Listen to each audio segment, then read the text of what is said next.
Top quality और consistent performance के लिए सिर्फ सिल्वर पंप्स। टॉप क्वालिटी और कंसिस्टेंट परफॉर्मेंस के लिए सिर्फ सिल्वर पंप्स, नाम याद रखना। दादांनी त्या प्रश्नावर उत्तर दिलं की जे झालंय ते अत्यंत चुकीचं झालंय। महाराष्ट्राच्या राजकारण समाजकारणामध्ये अशा प्रकारच्या गोष्टी नाही व्हायला पाहिजे। त्याच दिवशी मी ऍक्शन घेतली म्हणून त्यांनी मला सांगितलं, त्या कार्यकर्त्याला किंवा त्या पदाधिकाऱ्याला मी पक्षातून काढून टाकले। अशा पद्धतीचं दादांनी उत्तर मला त्या ठिकाणी दिलं। दुसरा विषय होता,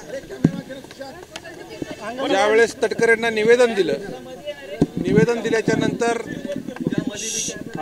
मारहाण झाली आणि मारहाणीनंतर आम्हाला पोलिसांनी, लातूर पोलिसांनी मदत केली नाही। किरकोळ गुन्हे दाखल केल्याच्या नंतर त्या लोकांना पहाटेच जामीन दिला जातो, पहाटे अटक आणि पहाटेच जामीन त्या ठिकाणी दिला जातो। यावरही आम्ही शंका दादांपाशी उपस्थित केली। त्यावेळेस दादांनी तात्काळ लातूर एसपींना फोन केला आमच्या समोर आणि फोनवरती सांगितलं त्या छावाच्या कार्यकर्त्यांना ज्या लोकांनी मारले त्या लोकांवरती कडक शासन झालं पाहिजे। तो स्वपक्षाचा असो किंवा विरोधी पक्षाचा असो त्याचा विचार करू नका, कारण या महाराष्ट्रात अशा गोष्टी आम्ही खपवून घेणार नाही। दादांनी स्पष्ट भाषेत त्या ठिकाणी सांगितलेलं आहे। आता उद्या मी इथून गेल्याच्या नंतर लातूर एसपींना भेटणार आहे आणि लातूर एसपींनी पण दादांना सांगितले की त्यांचा पूर्वनी जबाब मी घेऊन पुन्हा एकदा त्यांचं काय म्हणणं आहे आणि त्या ठिकाणी त्या पद्धतीनं गुन्हा दाखल करून पुढील कारवाई आम्ही करू, अशा पद्धतीचं लातूर एसपीनं त्या ठिकाणी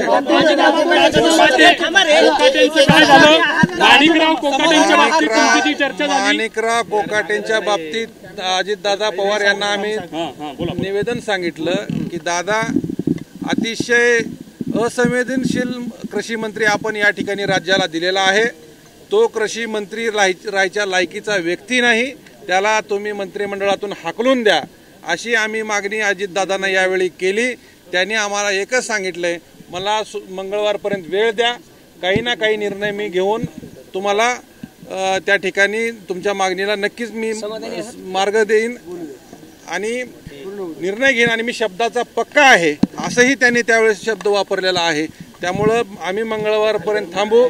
जर मंगळवारपर्यंत माणिकराव कोकाटेंचा राजीनामा नाही झाला तर छावा संघटना आणि महाराष्ट्रातले शेतकरी पुन्हा एकदा अजितदादा पवार यांच्या विरोधामध्ये महाराष्ट्रभर आंदोलन केल्याशिवाय राहणार नाहीत, एवढं या ठिकाणी आजच्या पत्रकार परिषदेच्या माध्यमातून मी आपल्याला नमूद करतो। चर्चा झाली का?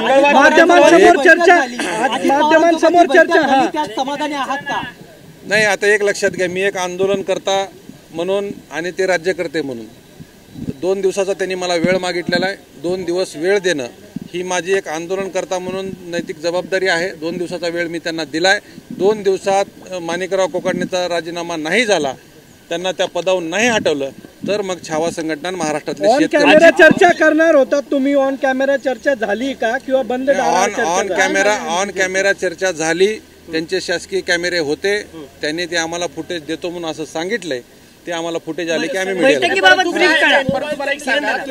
परत निघाला होता, अजित पवार भेटणार नाही म्हणून परत निघाला होता, मध्यंतरी असं काय झालं की तुम्ही परत या ठिकाणी आला? आम्हाला असं सांगण्यात आलं होतं की आम्ही ऑन कॅमेरा चर्चा करणार नाही, म्हणून मी राग निघालो होतो।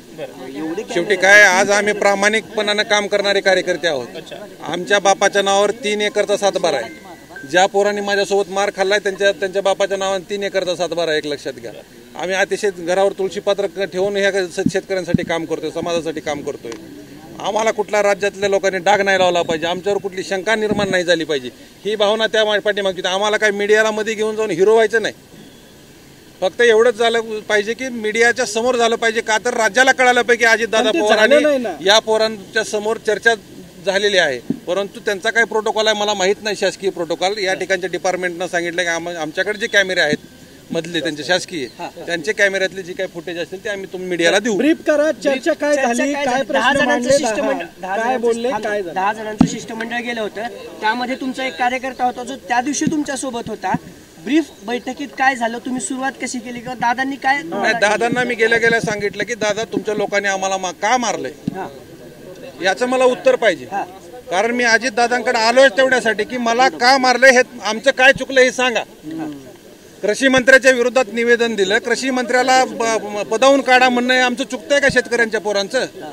हा प्रश्न विचारला, तटकरेंना निवेदन दिलं, त्या प्रदेशाध्यक्षाच्या समोर निवेदन दिल्याच्यानंतर तुमचा युवकचा प्रदेशाध्यक्ष येऊन आम्हाला मारतो. त्यावेळेस दादांनी अतिशय संवेदनशील भाषेत आम्हाला सांगितलं की हे प्रकार घडलेला तो चुकीचा आहे, त्याला मी तात्काळ पक्षातून काढून टाकले आणि दुसरंही सांगितलंय की इथून पुढे त्या व्यक्तीला त्या पक्षामध्ये मी स्थान देणार नाही. मंगळवारपर्यंत जी वेळ मागितली तर त्या मंगळवारपर्यंत नेमकं काय होणार आहे? मंगळवारची डेडलाईन कशासाठी दिलेली आहे? मंगळवारपर्यंत असं काय घडणार आहे? मंगळवारपर्यंतची जी वेळ मागितली ती नेमकी कशासाठी मागितलेली आहे? मंगळवारपर्यंत अजितदादांनी जो आम्ही निवेदन त्यांना दिलेलं आहे कृषी मंत्र्याचं, कृषी मंत्र्याला या मंत्रिमंडळातून हाकला म्हणून छावा संघटनेचं निवेदन आहे. तमाम शेतकऱ्यांची मागणी आहे महाराष्ट्रातल्या. त्या निवेदनावर दादा बोलताना असं म्हणले की मंगळवारी तुमच्या मनासारखा निर्णय होईल आणि तुम्हाला मंगळवारी कळेल. मी शब्दाचा पक्का आहे. आता त्याच्यात दादाचं काय, तुम्हाला माझ्यापेक्षा जास्त अनुभव दादाचा तुम्हाला जर नाही झालं आणि एक लक्षात घ्या जर नाही झाला एक लक्षात घ्या जर अजितदादांनी माणिकराव कोकाटेंचा राजीनामा नाही घेतला, त्यांना त्या पदावरून नाही हटवलं तर छावा संघटना बी शब्दाची पक्की आहे. तुम्हाला अजित पवारांच्या दारात आंदोलन झालेलं दिसत. कधी करणार आंदोलन दारात? मंगळवार वेळ दिला ना. बारामती की मुंबई, जिथं कुठं अजितदादा जास्त वेळ राहतात तिथं आम्ही त्या ठिकाणी करू. यांच्यावर 307 अंतर्गत गुन्हा दाखल करण्याची मागणी होती. हो, आता अजितदादांनी एसपींना सांगितलेलं आहे आणि एसपींनी पण अजितदादांना सांगितलं की जे काही त्यांचं म्हणणं आहे ते पुरवणी जबाबामध्ये आम्ही नोंदवून घेऊ, त्या पद्धतीने आम्ही कारवाई करू. इथून मी लातूरला गेल्याबरोबर पहिलं काम तेच करणार आहे. लातूरचा मीडिया तिथं सोबत राहील. लातूर एसपी बद्दल तुम्ही शंका व्यक्त करताय नाही, बैठक सुरू व्हायच्या आधी मोबाईल काढले, त्यांचा ते सिक्युरिटीचा प्रश्न असेल किंवा काही अंतर्गत प्रोटोकॉलचा काही विषय का मोबाईल काढून गेला असू शकते ना. आता ते अजित पवारांनी एवढी दास्ती घेतली. एक लक्षात घ्या त्यांच्या तुम्ही अगोदर सुरुवातीला असं म्हणाले की माध्यमांच्या कॅमेरा समोर चर्चा होईल, पण तुम्ही जेव्हा आतमध्ये होते तेव्हा माध्यमांचे कॅमेरे बाहेर होते. तुम्ही अगोदर जी भूमिका घेतली ती बदलली. एक लक्षात घ्या, आमच्यासाठी निर्णय महत्वाचे, आमच्यासाठी निर्णय होणं महत्वाचं आहे. आमच्यावर जे हल्ला झाला त्याच्यावर कारवाईचा आम्ही शब्द घेतलेला आहे. एसपींना आमच्या समोर शब्द दिलेला आहे आणि कृषी मंत्र्याचा जो विषय आहे त्याच्यावर आम्हाला मंगळवारपर्यंत डेडलाईन. धन्यवाद.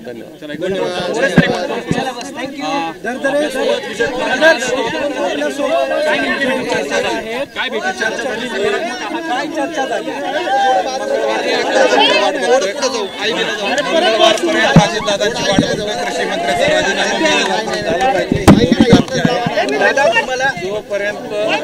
जोपर्यंत मंगळवारपर्यंत जर दादांनी राजीनामा नाही घेतला तर छावा संघटना अजित पवारांच्या कार्यकर्त्यांनी त्यांना शिव्या दिल्या होत्या. तो नेमका काय कार्यकर्त्यांनी तिकडे शिव्या दिल्या होत्या असं ते म्हणाले. नाही, शिव्या नाही दिल्या. तुमच्या मीडियाला माहिती आहे कुणाला शिव्या दिल्या? तुमच्या कार्यकर्त्यांनी भुजबळला काय काम? कोण भुजबळ? अहो, भुजबळ त्याला काम नाही, तो बिनकामाच्या भानगडीत पडतोय. त्यांना सांगा चुकीच्या भानगडीत पडू नको, तुला माहित नाही, तू तिथं नव्हता. आमच्या नादाला लागून शेतकऱ्यांची पोरं खवळलीत. आता उगा कुणाची बाजू घ्यायची, पक्षाची बाजू घ्यायची म्हणून काही बोलायचं नाही. शिवीगाळ कधी केली आम्ही? अजिबात शिवीगाळ केली नाही. एक लक्षात घ्या, सगळा लातूर जिल्ह्यातला मीडिया तिथं होता, ऑन कॅमेरा सगळं झालेलं आहे. काही एक शब्द ना आम्ही त्या ठिकाणी बोललेलं नाही. किती जणांवर 307ची कारवाई असं तुमचं म्हणणं आहे? जेवढे त्या आरोपी आहेत, 11-12 आरोपी आहेत, त्या लोकांवर कारवाई करा.